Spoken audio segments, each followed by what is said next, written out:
राधे राधे। प्रेम से बोलो राधे राधे। बोलो कृष्ण कन्हैया लाल की, बोलो राधा रानी सरकार की जय जय श्री राधे श्याम। আপনারা জানেন শ্রী ভগবানের কৃষ্ণস্থ ভগবান স্বয়ং ঈশ্বর পরমকৃষ্ণ সচ্চিদানন্দ বিগ্রহ অনাদি আদি গোবিন্দ সর্বকারণের কারণ শ্রী গোবিন্দ শ্রীকৃষ্ণচন্দ্র তিনি হলেন ভগবান। সেই ভগবানের আবির্ভাব হয়েছিল। জন্ম ভগবানের ক্ষেত্রে জন্ম বলতে নেই, মানুষের ক্ষেত্রে জন্ম, ভগবানের ক্ষেত্রে আবির্ভাব। আবির্ভাব হয়েছিল কোথায়? কোথায় তার আবির্ভাব হয়েছিল? আজকে তো আমরা দর্শন করলাম কংসের কারাগারে। দেবকী এবং বসুদেব ওখানে বন্দী ছিলেন, সেই কংসের কারাগারের ভেতরে আপনারা দর্শন করেছেন। তো ওখানে জন্ম হওয়ার পর ভগবান তো বলে দিয়েছিলেন যে আমাকে এখানে রেখো না, এখান থেকে কোথায়? গোকুলে পৌঁছে দাও। কোথায়? নন্দ রাজার বাড়িতে, তাই না? তো এই জন্য এ হলো নন্দ রাজার বাড়ি। আমরা এই নন্দ রাজার বাড়ি দর্শনে যাব। তার আগে লক্ষ্য করে নেন যে ঠিক সেই মথুরা, এই দিকটা ঠিক মথুরা আছে। সেই মথুরায় কংসের কারাগারে জন্ম হওয়ার পর ওখান থেকে আর এইখানে মাঝখানে যমুনা নদী আছে, এখান থেকে দেখা যাচ্ছে না যমুনা নদী। তো ওই যমুনা নদী পেরিয়ে কিন্তু ভগবানকে, এই লীলাটা আপনারা সকলেই জানেন, জন্মলীলা। তো সেই যমুনা নদী পেরিয়ে বসুদেব কৃষ্ণকে নিয়ে এসেছিলেন এই গোকুলে। আর পেছনে দাদা বলরাম যিনি আগে এসে গিয়েছিলেন, অনন্তনাগের যিনি অনন্তনাগ, তিনি হলেন বলরাম। তো তিনি ভগবানের সেবা করার জন্য আগে এসে গিয়েছিলেন। তো এই জন্য তিনি চিন্তা করলেন যে আমার প্রভু সে কেন কষ্ট স্বীকার করবে। তো এই জন্য প্রভুকে সুখ দেওয়ার জন্য, প্রচন্ড বৃষ্টি হচ্ছে, ঝড় বাদল, প্রভুকে সুখ দেওয়ার জন্য সেই ফনা বিস্তার করে উপর থেকে বৃষ্টি আঘাত রক্ষা করছেন।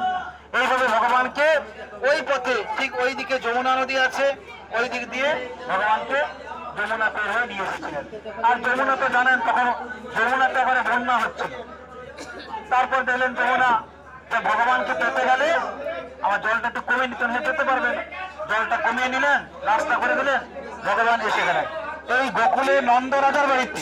বসুদেবের অন্যতম বন্ধু নন্দ রাজা, তার বাড়িতে, তার গৃহে ভগবানকে রেখে গিয়েছিলেন। এখন আমরা সেই গৃহ, নন্দরাজের গৃহ, একে 84 খাম্ব বলা হয়, সেই নন্দরাজের গৃহ দর্শন করব। এবং এটাই হলো সেই ভগবানের সুন্দর লীলাস্থলী। এখানে অনেক লীলা হয়েছে। সামনেই আমরা দেখবো এখানে পুতনা বধের জায়গা, পুতনাকে বধ করেছেন।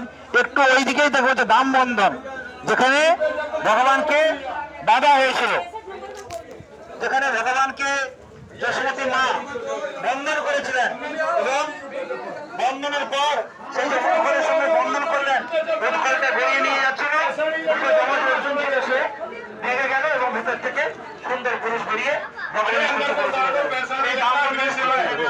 দর্শন করবো। এখন আমরা নন্দরাজার গৃহ 84 খাম্ব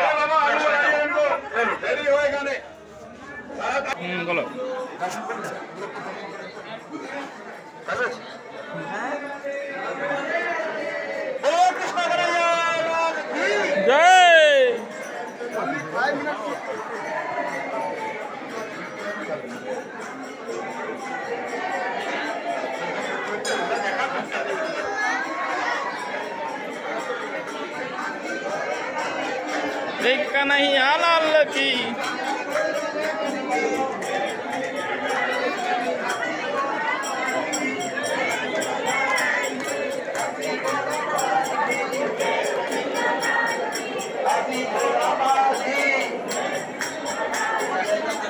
घोड़ा पाल के 84 खम्मा है। हम लोग 84 खम्मा दर्शन कर रहा हूँ।